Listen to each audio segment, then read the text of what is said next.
আপনার চোখের পাওয়ার কখনো কমবে না। আপনি চশমা অপছন্দ করেন, তাহলে অবশ্যই এই দুয়ার বেশি বেশি আমল করেন। মৃত্যুর আগ পর্যন্ত আপনি ঝকঝকে দেখবেন। আপনি যদি এই আমলটা করতে পারেন প্রত্যেক নামাজের পর, ইনশাআল্লাহ তাআলা আপনার চোখের পাওয়ার কখনো নষ্ট হবে না। আসসালামু আলাইকুম ওয়া রাহমাতুল্লাহি ওয়া বারাকাতুহু। প্রিয় দর্শক, সকলে ভালো কামনা করে ভিডিও শুরু করছি। আজকের এই ভিডিওতে আমি আলোচনা করব কিভাবে আমরা আমাদের মৃত্যুর আগ পর্যন্ত চোখের পাওয়ার ধরে রাখতে পারি। এমন একটি কোরআন শরীফের আয়াতের কথা আপনাদেরকে বলে দিব। যদি আপনারা এই আয়াতের উপর আমল করতে পারেন, ইনশাআল্লাহ তাআলা চোখের পাওয়ার কখনো কমবে না। বর্তমান সময়ে আমরা সোশ্যাল মিডিয়া, মোবাইল স্ক্রিন অথবা বিভিন্ন দিকে তাকানোর কারণে আমাদের চোখের পাওয়ারটা খুবই তাড়াতাড়ি কমে যায়। সুতরাং এই মুহূর্তে আমাদেরকে বেশি বেশি এই আয়াতের উপর আমল করতে হবে। কারণ এমনিতেই আমরা যা খাই সেটাতে 2 নাম্বার চলে আসছে। আমাদের চোখের পাওয়ার একটু বয়স হলেই কমে যায়। আমি এক ভাইকে দেখেছিলাম, সে সর্বপ্রথম একটা চশমা ব্যবহার করতো, সেটার পাওয়ার কম।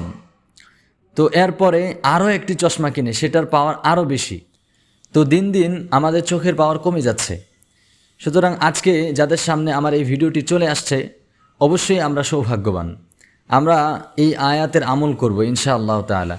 আমি এই ভিডিওর মধ্যে এই আয়াতটা কোরআন শরীফে কোন জায়গায় আছে, কোন সূরার মধ্যে আছে, A to Z সব কিছু বলে দিব। অবশ্যই সম্পূর্ণ ভিডিও দেখবেন।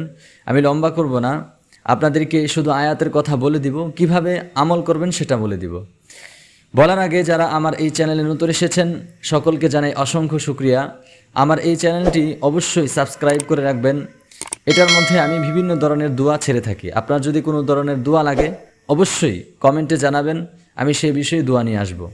তো প্রিয় দর্শক, চলেন আজকে আপনাদেরকে জানিয়ে দেই সেই আয়াতের কথা। আমরা কম বেশি সকলেই কোরআন শরীফ পড়তে পারি। যদি আমরা পড়তে না পারি তাহলে অবশ্যই কারো কাছ থেকে শিখে নিব। আমি শুধু আয়াতের কথা বলে দিচ্ছি এবং আমার ডিসক্রিপশনে লেখা থাকবে এটা কোরআন শরীফের কত নম্বর পৃষ্ঠা এবং কোন আয়াত। আমরা সকলেই জানি কোরআন শরীফের মধ্যে একটি সূরা আছে, সেটি হলো সূরাতুল কফ। এই কফের 22 নম্বর একটি আয়াত আছে। আয়াতটি আমি পাঠ করছি, আপনারা যদি এখান থেকে শিখে নিতে পারেন তাহলে ভালো। আয়াতটি হলো ফাকাশাফনা আনকা গিতাআকা ফাবাসারুকা আল-ইয়াওমা হাদীদ। আমি আবার বলছি, ফাকাশাফনা আনকা গিতাআকা ফাবাসারুকা আল-ইয়াওমা হাদীদ। ফাকাশাফনা আনকা গিতাআকা ফাবাসারুকা আল-ইয়াওমা হাদীদ। এই আয়াতটা প্রত্যেক নামাজের পর 3 বার পাঠ করে বৃদ্ধাঙ্গুল, এই বৃদ্ধাঙ্গুলের এখানে ফু দিব, 2 বৃদ্ধাঙ্গুলের এখানে ফু দিব।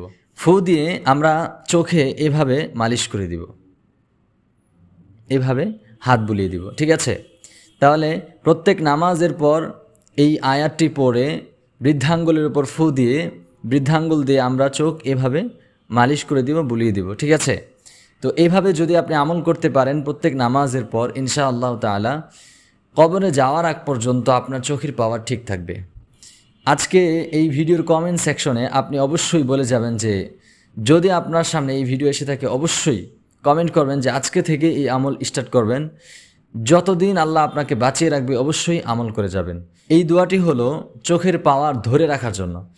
চোখের পাওয়ার বাড়ানোর জন্য আরও একটি দোয়া আছে, সেই দোয়া আমি সামনে নিয়ে আসবো ইনশাআল্লাহ তাআলা। সকলের প্রতি আমার অনুরোধ থাকবে এই দোয়ার আমল আমরা বেশি বেশি করব।